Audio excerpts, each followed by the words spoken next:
Hi friends, IP മീഡിയയിലേക്ക് എവർക്കും സ്വാഗതം. നമ്മളിന്ന് ഔട്ട്സൈഡാണ് റിവ്യൂ ചെയ്യുന്നത്. ബസൂക്ക മൂവിയുടെ റിവ്യൂ ആണ്. ഇന്നൊരു തിരക്കുള്ള ദിവസമാണ്. 3 മൂവി ഓൾറെഡി മലയാളത്തിൽ നിന്ന്, ഒരു മൂവി തമിഴിൽ നിന്നുണ്ട്. അപ്പോൾ എല്ലാ മൂവി നമുക്ക് ചെയ്യാൻ പറ്റില്ല. നമുക്കിന്നൊരു 2 മൂവിയെങ്കിലും ചെയ്യണം. അതിനു വേണ്ടി നമ്മൾ ഔട്ട്ഡോർ ആക്കിങ്ങാണ്ട് ചെയ്യാണ്.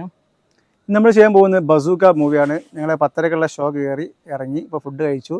ഇനി അടുത്ത് ജിംഖാന മൂവി കയറാനുണ്ട്. അപ്പോൾ അതിന് മുന്നായിട്ട് റിവ്യൂ ചെയ്യാമെന്ന് കരുതിയിട്ടാണ്. ബസൂക്കനെ കുറിച്ച് പറയുകയാണെങ്കിൽ പേഴ്സണലി എനിക്ക് ഒരു ആവറേജ് മൂവി ആയിട്ട് എനിക്ക് ഫീൽ ചെയ്തു.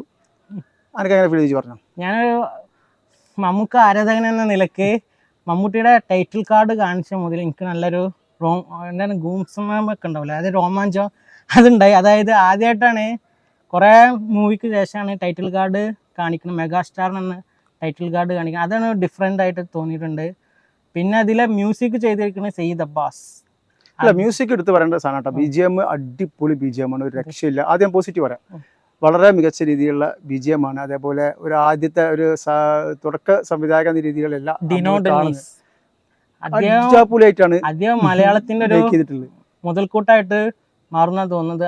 അദ്ദേഹത്തിന്റെ ഫസ്റ്റ് മൂവി തന്നെ ഹോളിവുഡ് ലെവലിലാണ് മൂപ്പര് എടുത്തു വെച്ചിട്ടുള്ള മേക്കിംഗ്.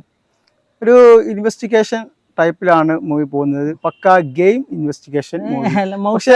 പക്ഷേ പറയട്ടെ, തുടക്കത്തിൽ പക്ക ഇൻവെസ്റ്റിഗേഷൻ ലെവലിൽ പോകുമെങ്കിലും അതിൻ്റെ ഒരു അവസാനത്തെ ഒരു 20-25 മിനിറ്റാണ് കഥനെ പൂർണ്ണമായിട്ട് മാറ്റിമറിക്കുന്ന രീതിയിലേക്ക് മൂവി പോകുന്നത്. 30 മിനിറ്റ്, അവസാനത്തെ 30 മിനിറ്റ് ഒരു രക്ഷയില്ലാത്തൊരു ഇതാണ്. മസ്റ്റ് കാണേണ്ട ഒരു 30 മിനിറ്റ് തന്നെയാണ്. മമ്മൂക്കാൻ്റെ ഒരു അയിഞ്ഞാട്ടം തന്നെ പറയാം, ഒരു 30 മിനിറ്റ്.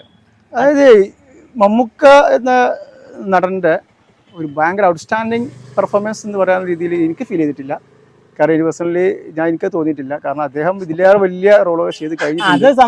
അത് ഇത് ഓരോരുത്തർക്കും ഓരോ ഇന്ത്യൻ്റെ അഭിപ്രായം പറയുന്നു. ഓക്കെ, അത് അദ്ദേഹം നല്ല രീതിയിൽ ചെയ്തിട്ടുണ്ട്. അദ്ദേഹത്തിന് ചെയ്ത റോൾ എന്തായാലും അദ്ദേഹം വളരെ ഭംഗി ചെയ്തിട്ടുണ്ട്. ഇതിന്റെ സിനിമാറ്റോഗ്രാഫ് ഒക്കെ നല്ല സൂപ്പർ. നിമിഷ് രവിയാണ്. പിന്നെ ഇതിന്റെ എഡിറ്ററും നമ്മൾ മരിച്ചുപോയ നിഷാദ് യൂസഫ് സാറാണ്. അപ്പോൾ അവരൊക്കെ നല്ല രീതിയിലാണ് ഇതിൽ വർക്ക് ചെയ്തിട്ടുള്ളത്. ഇതൊരു പുതിയ നമ്മളെ ഇപ്പോൾ കുട്ടികൾക്ക് ഇപ്പോഴത്തെ ഗെയിമിങ്, അതേ സമ്പ്രദായമായിട്ടുള്ള കളികളൊക്കെ ഉണ്ട്, അതിനെ പറ്റിയുള്ള ഒരു സിനിമയാണ്. അതെ, അതായത് നല്ല രീതിയിൽ ഒരു ന്യൂജൻ, ഒരു ചില സമയങ്ങളിൽ ലാഗ് ഫീൽ ചെയ്തിട്ടുണ്ട്. ചില സമയത്ത് ലാഗ് ഫീൽ ചെയ്തിട്ടുണ്ട്. ചില സമയത്ത് എന്നല്ല, അത് ഇന്റർവെല്ലിൽ കഴിഞ്ഞ് ഒരു 10 മിനിറ്റ് അത് നമുക്കൊരു ഏതൊരു ഇൻവെസ്റ്റിഗേഷൻ ത്രില്ലർ മൂവി ആകുമ്പോഴും ഉണ്ടാവുന്ന ഒരു ലാഗാണ്. അത് എല്ലാ ഫിലിമിലും അങ്ങനെ തന്നെയാണ് ഉണ്ടാവുക. ക്ലൈമാക്സ് എന്തായാലും പ്രതീക്ഷിക്കാത്ത രീതിയിലാണ് ക്ലൈമാക്സ് പോയിട്ടുള്ളത്. ഒരു ഭയങ്കര സ്റ്റോറി ബേസ് മൂവിയാന്ന് പറയാൻ കഴിയില്ല. നമ്മൾ ഇങ്ങനത്തെ സ്റ്റോറീസും കാര്യങ്ങളൊക്കെ നമ്മൾ ഒരുപാട് കണ്ടിട്ടുണ്ട്. ആ രീതി തന്നെയാണ് സിനിമ പോകുന്നത്. എനിവേ നമുക്ക് കണ്ടിരിക്കാവുന്ന ഫസ്റ്റ് കോമിയോ ഒക്കെ ഉണ്ട്, അതൊക്കെ എക്സ്പീരിയൻസ്. കോമിയോ അടിപൊളി കോമിയോണ്, ഒരു രക്ഷയുടെ കോമിയോണ്. അത് ഒട്ടും പ്രതീക്ഷിക്കാത്ത രീതിയിലുള്ള ഒരു വരവുണ്ട് ഇതിൽ. മ്യൂസിക് നല്ലൊരു, ഈ സിനിമന്റെ ഒഴുക്കിനെ നല്ല പിന്തുണച്ചിട്ടുണ്ട്, നല്ല രീതിയിൽ ചെയ്തിട്ടുണ്ട്. BGM ഒരു രക്ഷയത്തെ മൂവിയും. പക്ഷെ എന്തായാലും ഞാൻ വീണ്ടും പറയുന്നത്, നമുക്ക് നോർമലി നമ്മൾ കണ്ടുവന്ന സിനിമകളിൽ നിന്ന് പെട്ട ഒരു സിനിമ തന്നെയാണ്. ഒരു ഭയങ്കര ഒരു ഓവറായിട്ടുള്ള എക്സ്പെക്ടേഷൻ ഒന്നും നമ്മൾ കൊടുത്തിട്ട് പോവണ്ട എന്നാണ് ഉദ്ദേശിക്കുന്നത്. അത് നമ്മൾ ഓവറായിട്ട് ഹൈപ്പൊന്നും കൊടുക്കാതാണല്ലോ ഫിലിം പോവേണ്ടത്. അപ്പോൾ അത് നോക്കി വെക്കുമ്പോൾ എത്ര ബെറ്റർ ആയിട്ട് നമുക്ക് തോന്നും. അതായത് ഒരു ഹൈപ്പും ഇല്ലാതെ പോയി കണ്ടാൽ നല്ലൊരു മികച്ച സിനിമ ആയിട്ട് തീർച്ചയായിട്ടും അനുഭവപ്പെടും. ആ രീതി തന്നെ പോവാ. ഒരു മമ്മൂക്ക നല്ലൊരു മൂവി എടുത്തു വെച്ചു. പിന്നെ മമ്മൂക്ക ഫാൻസിന് ഇതൊരു ഔട്ട്സ്റ്റാൻഡിങ് മൂവി തന്നെയാണ്.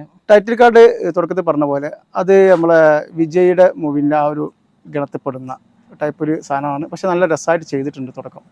അത് നമ്മൾ നോക്കേണ്ട ആവശ്യമില്ലല്ലോ, എല്ലാ ഫിലിമിലും അങ്ങനെ തന്നെയാണല്ലോ. പെട്ടെന്ന് അത് കണ്ടപ്പോൾ തോന്നിയത് അത് ഓക്കെയാണ്. പക്ഷെ നല്ലൊരു ടൈറ്റിൽ കാർഡ് തന്നെയായിരുന്നു അത്. കുറെ കാലത്തിന് ശേഷം എന്തായാലും നമുക്ക് ഒരുപാട് ടൈമില്ല, അടുത്ത മൂവിക്ക് കയറാൻ സമയമായിട്ടുണ്ട്.